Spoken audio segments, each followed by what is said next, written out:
Hi, I'm Maggie Scanlon. I am a marketing specialist at a vacation rental company in Denver, Colorado. I am a CU Buff alumni. Woo, Buff alum. And I'm excited to be talking with James right now.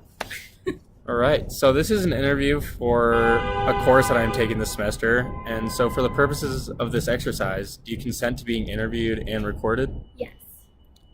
All right. So, kind of as I was saying before, I'll go on from that. I'm a marketing specialist in a vacation rental company in Denver. It's a young company. There's about 300 of us now.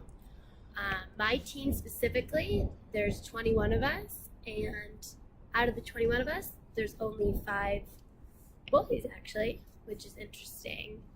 Our team is probably the only one that is a majority woman-based team. And we are actually also the least paid out of the teams. Correlated? I don't know. but yeah, so that's the team. Awesome. So I try and get here early, and I never do. So I show up at like 9:30, come in, and we build listings as part of our jobs. So I log into our database, and I just start kind of pulling the listings. We might have a team huddle and a meeting, which lasts about 45 minutes to an hour, and those vary into what we talk about. Those are mostly women run, because right now our leadership team is comprised of females, and then we have 30 minutes for lunch. I come back from lunch, try to focus and do more work, and then the day is over. Okay. So right now, actually, one of our leadership positions has opened up. So right now, there's kind of a competition to fill that slot, and it's looking like it's going to be one of our male coworkers. And I guess activities, they have been more about like cross-team communication. So they've been delegated these tasks that weren't necessarily open to the rest of the team. So their activities have been focused on just giving them more leadership ability, I would say.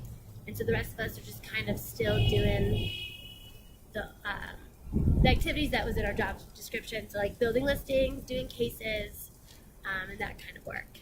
So I guess it differs. They're getting more opportunities, I would say, to kind of grow and expand their position at the moment.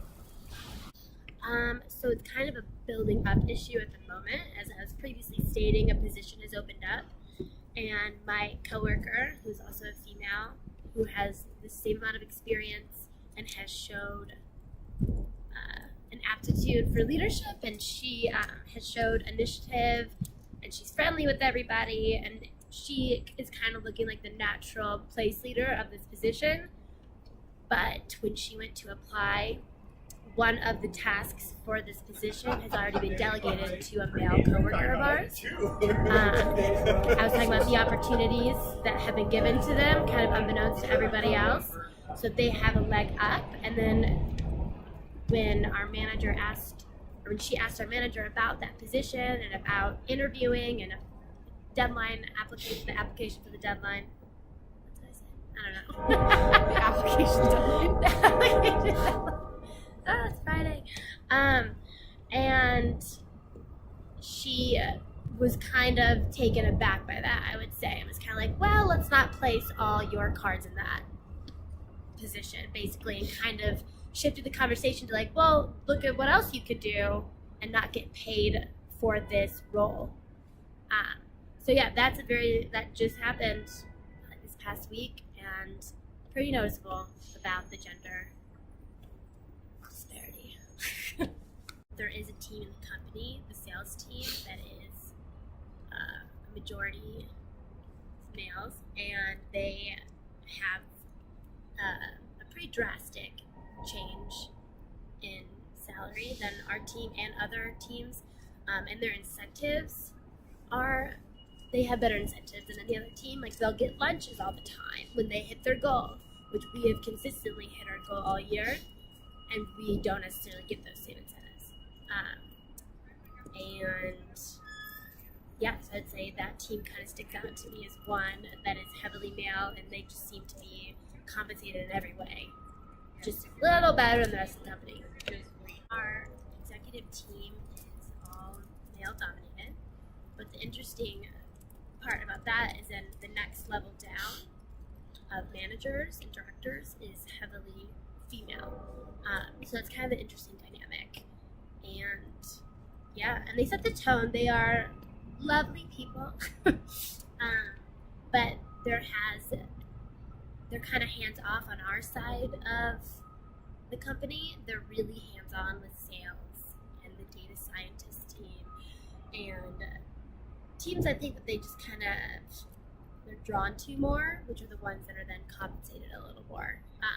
So that tone it's kind of an undertone of our all company meetings. They talk a little bit more about sales and how they're doing. They talk a little bit more about the new technology that's coming our way.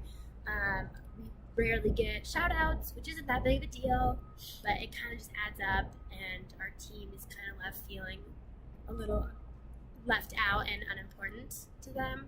So we just don't feel super supported by the executive team.